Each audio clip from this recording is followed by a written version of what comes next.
दोस्तों नमस्कार, मैं राम सूरत यादव। प्रधानमंत्री मोदी के 10 वर्ष के कार्यकाल में आपने देखा है कि सरकारी जो भी संस्थान हैं सब पर बहुत सारे सवाल खड़े किए गए हैं, लेकिन आपने यह भी देखा है कि राज्यपाल एक बहुत बड़ा संवैधानिक पद प्रदेश में होता है। लेकिन आपने देखा है कि राज्यपाल के क्रियाकलापों को लेकर के कई बार सुप्रीम कोर्ट तल्ख टिप्पणी किया है। और आपने यह भी देखा है कि महाराष्ट्र की सरकार को लेकर के किस तरीके से सुप्रीम कोर्ट खासकर DY चंद्रचूड़ ने बहुत तल्ख टिप्पणी किया था कि ये जो राज्यपाल का कार्यकलाप रहा बिल्कुल पूरी तरीके से असंवैधानिक रहा।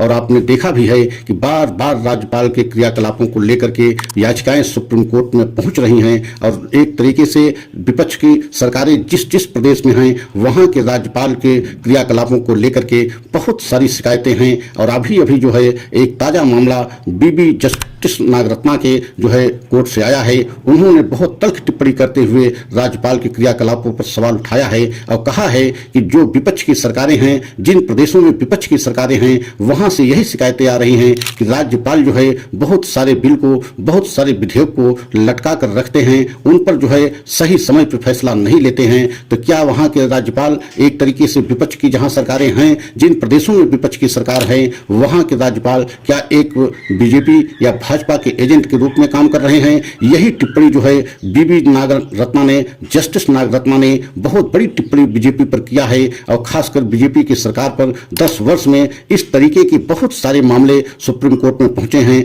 और आपने यह भी देखा है कि महाराष्ट्र की सरकार रातों रात गिराई गई और सुबह भोर में 4 बजे जो है वहां शपथ ग्रहण हो जाता है। वह मामला जब सुप्रीम कोर्ट में पहुंचा था तो किस तरीके से DY चंद्रचूड़ ने तल्ख टिप्पणी राज्यपाल के क्रियाकलापों को लेकर के किया था और कहा था पूरी तरीके से असंवैधानिक यह कार्रवाई है। तो आप समझ सकते हैं कि राज्यपाल को लेकर के खासकर विपक्ष की जिन प्रदेशों में सरकारें हैं वहां के राज्यपाल के क्रियाकलापों को लेकर के बार बार याचिका सुप्रीम कोर्ट में जाती है। और जिस तरीके से वहां इनको फटकार लगती है या सरकार को फटकार लगाई जाती है कि वहां के राज्यपाल को यह नहीं देखना चाहिए कि दिल्ली में सरकार किसकी है, भाजपा की है या कांग्रेस की है। राज्यपाल का बहुत बड़ा संवैधानिक पद है, उन्हें सिर्फ उस प्रदेश की जनता के हित के लिए और वहां के मुख्यमंत्री के सहयोग के लिए उनका एक तरीके से संवैधानिक पद है। और उनको वहां के मुख्यमंत्री से मिल करके वहां प्रदेश की जनता के हित के लिए जो भी कदम उठाने पड़े उठाना चाहिए, लेकिन ऐसा नहीं हो रहा है। आप देख रहे हैं राज्यपाल के क्रियाकलापों को लेकर के बहुत सारी शिकायतें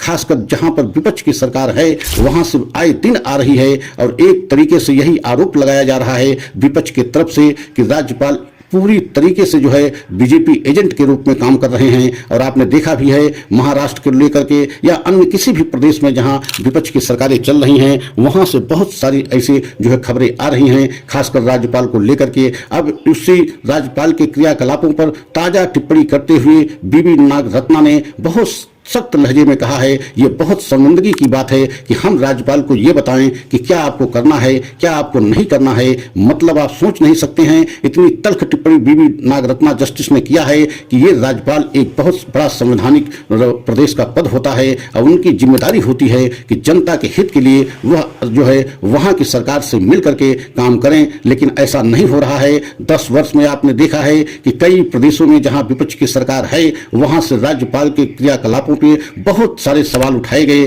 और वह सवाल एक तरीके से जायज भी उठाए गए, क्योंकि वह मामला जब सुप्रीम कोर्ट में पहुंचा तो पूरी तरीके से जो है राज्यपाल पर जो है तल्ख टिप्पणी की गई। महाराष्ट्र के मामले में आपने देखा है कि किस तरीके से वहां के राज्यपाल ने अपने कार्यों को किया कि पूरी तरीके से असंवैधानिक था। DY Chandrachud justice of India ने पूरी तरीके से जो है राज्यपाल के कार्यों को असंवैधानिक बताते हुए कहा और शिवसेना प्रमुख उद्धव ठाकरे से भी कहा कि अगर आप मुख्यमंत्री पद से इस्तीफा न दिए होते तो आप मुख्यमंत्री बने रहते, आपको इस्तीफा देना आपकी गलती है। तो आप समझ सकते हैं कि किस तरीके से विपक्ष की जहां सरकारें हैं, जिन प्रदेशों में विपक्ष की सरकारें हैं वहां पर राज्यपाल की भूमिका को लेकर के, राज्यपाल के क्रियाकलापों को लेकर के बहुत सारे सवाल उठते रहे हैं और हमेशा उठते रहे। ऐसा नहीं कि बीजेपी के कार्यकाल में ही उठ रहे हैं, लेकिन ये तय है कि बीजेपी के कार्यकाल में ये सवाल कुछ ज्यादा ही उठ रहे हैं। और जिस तरीके से ये मामला सुप्रीम कोर्ट में पहुंच रहे हैं उससे सुप्रीम कोर्ट बेहद चिंतित है कि बताइए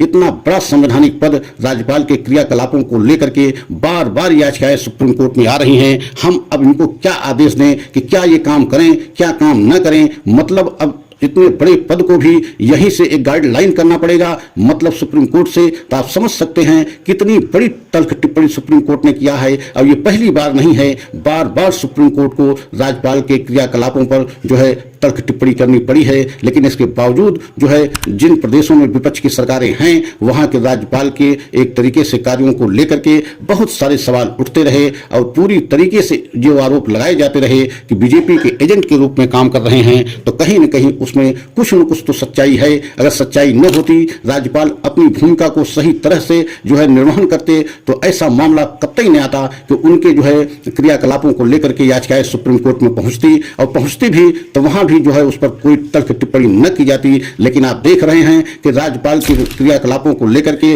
सुप्रीम कोर्ट से बार बार तल्ख टिप्पणी हो रही है, बार बार फटकार लगाई जा रही है। लेकिन जिन प्रदेशों में विपक्ष की सरकार है वहां के राज्यपाल के क्रियाकलापों में सुधार की गुंजाइश बिल्कुल नहीं देखी जा रही है। और इसी बात को लेकर के सुप्रीम कोर्ट बेहद चिंतित और परेशान है कि हम इतने बड़े संवैधानिक पद पर बैठे व्यक्ति को कैसे काम बताएं कि क्या करना है क्या नहीं करना है। अगर हमारा यह वीडियो आपको अच्छा लगा हो तो लाइक सब्सक्राइब करें, कमेंट के द्वारा अपनी राय अवश्य बताएं। अगला वीडियो पुनः लेकर के आएंगे। जय हिंद, जय